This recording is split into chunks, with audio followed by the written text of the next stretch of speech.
So in this video we will be discussing कि तुम्हारी 3 months strategy क्या होनी चाहिए फॉर क्लैट पीजी 2025। तो इसको मेजरली हम लोग 3 पार्ट्स में डिवाइड करके करने वाले हैं। So what's the first diagram and first point. So सबसे पहली एंड सबसे बेसिक चीज जो हमें पता होनी चाहिए दैट इज बेसिक्स। अब बेसिक्स क्या हैं, कहाँ मिलेंगे, क्या आता है क्या नहीं आता है, ये सारी की सारी चीज़ें तुम जाके डिस्क्रिप्शन की लिंक से डाउनलोड कर सकते हो।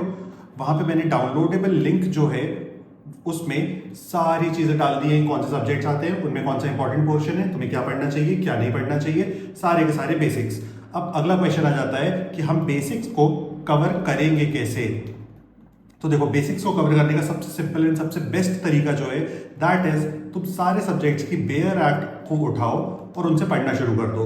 अच्छा, क्लैट पीजी में जो भी सब्जेक्ट्स पूछे जाते हैं तुम्हें शायद पता होंगे, वो सारे के सारे तुमने लॉ स्कूल में पढ़े होंगे। तो लॉ स्कूल वाले ही सब्जेक्ट्स आने हैं, तो आई होप तुम्हारे पास बेयर एक्ट होगी या फिर कॉमेंट्रीज होंगी।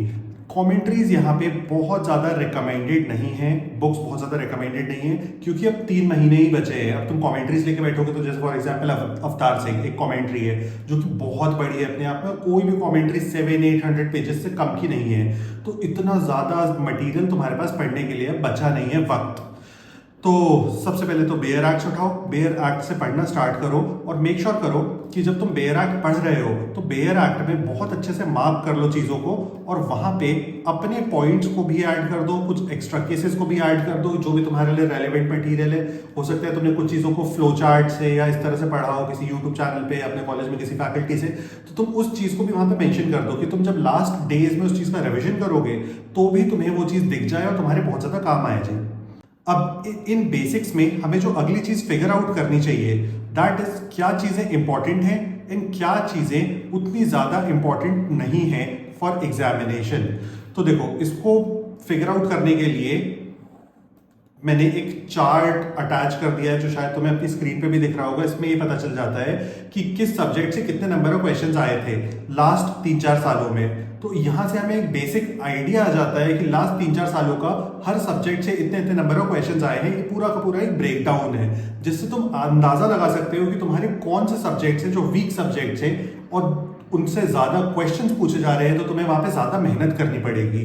तो इससे एक बहुत ओवरऑल आइडिया आ गया होगा। मैं चाहूंगा कि तुम पीछे जाके एक बार स्क्रीनशॉट भी कर लो उस चीज को, क्योंकि बहुत ही काम की चीज है ये।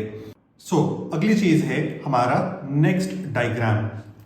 This represents important and landmark judgments, यानी कि ओवरऑल हमें इसे जजमेंट्स ही बोलना चाहिए क्योंकि ब्रॉडर कैटेगरी में इंपॉर्टेंट एंड लैंडमार्क दोनों आ जा रहे हैं।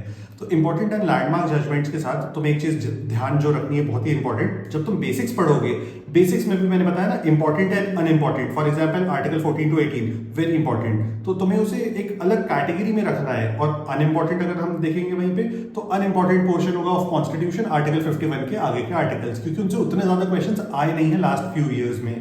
तो इस तरह से इंपॉर्टेंट अनइंपॉर्टेंट फिगर आउट कर रहे हो, सेम टाइम पे सेम जगह पे तुम्हें फिगर आउट कर लेनी चाहिए इस चीज को भी कि हमारे लिए इंपॉर्टेंट एंड लैंडमार्क जजमेंट्स कौन से हैं जो हमें बिना पढ़े बिल्कुल भी एग्जाम में नहीं जाना है। तो इसके लिए एक बहुत ही अच्छा सा सिंपल सा सोल्यूशन है जो तुम्हें 100% फॉलो करना चाहिए, that is a case book. जिस केस बुक को तुम्हें खरीद लेना चाहिए। इस केस बुक में क्या होता है कि सारे के सारे इंपॉर्टेंट एंड लैंडमार्क जजमेंट्स को एक जगह पे कंपाइल करके रख दिया है और उसके बाद वहां पे मेंशन्ड है कि ये किस चीज से रिलेटेड है। फॉर एग्जांपल आर्टिकल 14 to 18 हो सकता है तुम्हें बहुत अच्छे से पता हो, लेकिन उसके बीच का एक इंपॉर्टेंट केस हो सकता है जो तुम्हें याद ना आए, या हो सकता है बेयर एक्ट में ना लिखा हो। तो वो सारी की सारी चीजें तुम्हें यहाँ पे मिल जाएंगी इस केस बुक के अंदर। तो तुम्हें केस बुक को बहुत अच्छे से रेफर करना चाहिए और पेज बाय पेज हर चीज को बहुत अच्छे से पढ़ना चाहिए while marking then and there. तो उससे तुम्हारी प्रिपरेशन बहुत अच्छी हो जाएगी एंड लास्ट फ्यू डेज में तुम उसे बहुत अच्छे से रिवाइज भी कर पाओगे।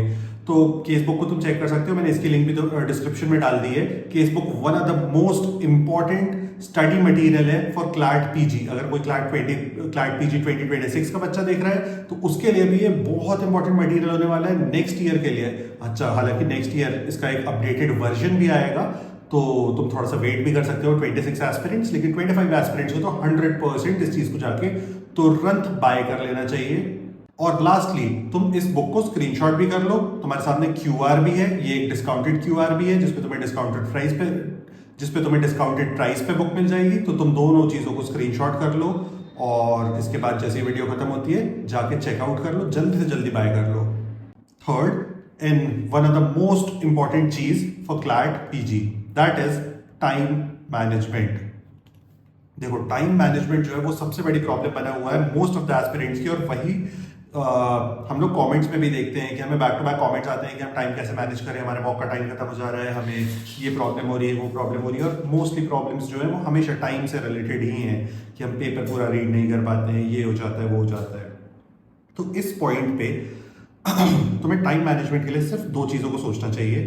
नंबर वन, हमें बहुत ध्यान से करना है, यानी कि हमें फर्स्ट एक्यूरेसी पे फोकस करना है अपनी, हमें एक्यूरेसी को इंप्रूव करना है। हमें एक्यूरेसी को अप्रॉक्सीमेटली 80-85% लेके जाने का ट्राई करना चाहिए कि 80-85% एक्यूरेसी होगी तो हम बहुत अच्छा परफॉर्म कर पाएंगे ओवरऑल एग्जामिनेशन में। जैसे तुम सोच सकते हो, समझ सकते हो कि अगर कोई एक बच्चा है तो वो पहले गाड़ी चलाना सीखता है, उसके बाद गाड़ी को तेज चलाना सीखता है। तो हमारे पास सेकेंड लेयर पे इसका जो इंप्रूवमेंट है दैट इज स्पीड। तो भाई पहले अगर तुम्हें गाड़ी अच्छे से चलानी है तो हर चीज को ध्यान से रीड करो, क्योंकि तुम्हें बहुत ज्यादा इंटरप्रेट करना होता है, बहुत लंबा बड़ा पेपर होता है। और उसको जब तुम इंटरप्रेट कर रहे हो, रीड कर रहे हो, वहां पे फिगर आउट कर लो कि क्या चीजें या क्या कीवर्ड्स तुम्हें पैसेज में ऑलरेडी एक क्विक ग्लांस में समझ आ रहे हैं, जिन्हें देख के तुम कुछ निकाल पा रहे हो कि हाँ ये मुझे बन जाएगा, ये मुझे नहीं बन पाएगा। इस तरह से हमें देख के समझ जाता है पैसेज को कि किस डायरेक्शन में जाने वाला है पैसेज, मुझे बनने वाला है, नहीं बनने वाला है, क्या होने वाला है पैसेज के साथ। तो इस तरह से तुम एक बेसिक आइडिया लगा लो उस चीज का कि क्या होने वाला है।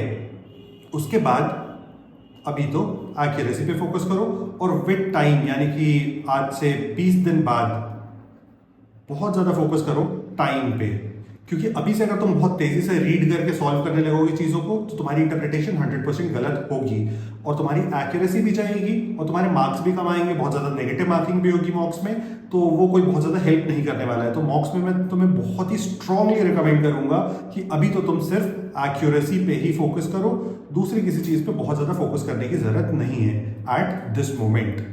एंड टाइम मैनेजमेंट में लास्टली जो प्रॉब्लम मिल रही है दैट इज रीडिंग स्पीड, कि हम पूरा का पूरा पेपर नहीं पढ़ पाते हैं। इसके लिए अब हम क्या करें कि एक्यूरेसी तो ले आई भाई, लेकिन अब रीडिंग स्पीड को कैसे इंप्रूव करेंगे।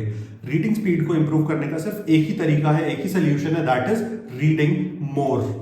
तो अब तुम्हें और ज्यादा रीड करना होगा अपनी रीडिंग स्पीड को इंप्रूव करने के लिए। तो तुम प्लान करो कि live law, bar and bench, इस तरह की जो भी और वेबसाइट्स हैं जहां पे लॉ से रिलेटेड चीजें होती हैं, लॉ से रिलेटेड आर्टिकल्स आते हैं, प्लस न्यूज़पेपर, तुम डेली बेसिस पे अलग से टाइम दे रहे हो इस चीज पे सिर्फ अपनी रीडिंग स्पीड को इंप्रूव करने के लिए। यानी कि तुम्हारी इंटेंट वहां पे ये बिल्कुल भी नहीं है कि मैं रीड करके सब कुछ समझ लूं और उससे मैं नोट्स बना लूं। तुम्हारी इंटेंट वहां पे ये होनी चाहिए कि मैं इसको इतने टाइम में पढ़ूंगा, मैं टाइमर लगा के पढ़ूं। टाइमर लगा के पढ़ूंगा तो मैं हर दिन जज कर पाऊंगा कि मैं कितने टाइम में कितनी चीजों को रीड कर पा रहा हूं, और उसके हिसाब से मेरी timing day by day improve होती जाएगी। अच्छा, वहां पे सिर्फ ये नहीं होना चाहिए कि मैंने न्यूज़पेपर रीड करना, एडिटोरियल स्टार्ट किया और मैं एडिटोरियल रीड करता चला जा रहा हूँ, करता चला जा रहा हूँ। वहां पे मुझे वो चीज समझ भी आनी चाहिए। सिर्फ रीडिंग करना इंपॉर्टेंट नहीं है, रीडिंग प्लस इंटरप्रिटेशन इंपॉर्टेंट है। तो दोनों चीजों को साइमल्टेनियसली बढ़ाओ, डेली करो। यहां से तुम्हारे पास अप्रोक्सीमेटली मान के चलो 75 डेज हैं ठीक ठाक, क्योंकि बीच में दिवाली, होली और बहुत सारे फेस्टिवल्स भी आएंगे, तो तुम्हारे बहुत सारे डेज वेस्ट भी होंगे। तो अगर तुम बहुत बहुत अच्छे से 70 डेज भी रीड कर लेते हो तो मैं तुम्हें अश्योर कर सकता हूं कि तुम बहुत अच्छे से उस दिन, अपने क्लैट के दिन, पूरा का पूरा पेपर रीड कर पाओगे 100%। और अगर तुम क्लैट का पेपर पूरा रीड नहीं कर पाते हो तो फर्स्ट लॉस जो तुम्हें होने वाला है दैट इज तुम्हारा पीएसयू का ऑप्शन तो गया, क्योंकि पीएसयू का तुम इस वीडियो को चेकआउट कर सकते हो। इस पे मैंने बताया था कि सिर्फ टॉप 30 रैंक्स को कॉल किया जाता है पीएसयू के लिए। तो अगर पूरा पेपर ही रीड नहीं किया तो टॉप 30 रैंक्स में आओगे कैसे? तुम्हें तो पता भी नहीं है ना आगे का पैसेज इजी है, डिफिकल्ट है, क्या है, कैसे है। हो सकता है तुम फोर्थ पैसेज तक रहो, कोई दूसरा बच्चा फिफ्थ पैसेज भी रीड कर ले और फिफ्थ पैसेज बहुत ज़्यादा ईजियर हो। तो इस तरह के बहुत सारे परमिटेशन कॉम्बिनेशन वहाँ पे वर्क करते हैं एग्जामिनेशन सेंटर पे, जिनको अभी से प्रेडिक्ट करना बहुत ज़्यादा मुश्किल होता है। तो तुम्हें इस चीज़ को तो मेक श्योर करना होगा कि तुम पूरा का पूरा पेपर रीड कर पा रहे हो एटलीस्ट। एंड लास्टली, अगर तुम्हें कोई भी क्वेरी क्वेश्चन है तो तुम उसे कमेंट्स में डाल दो।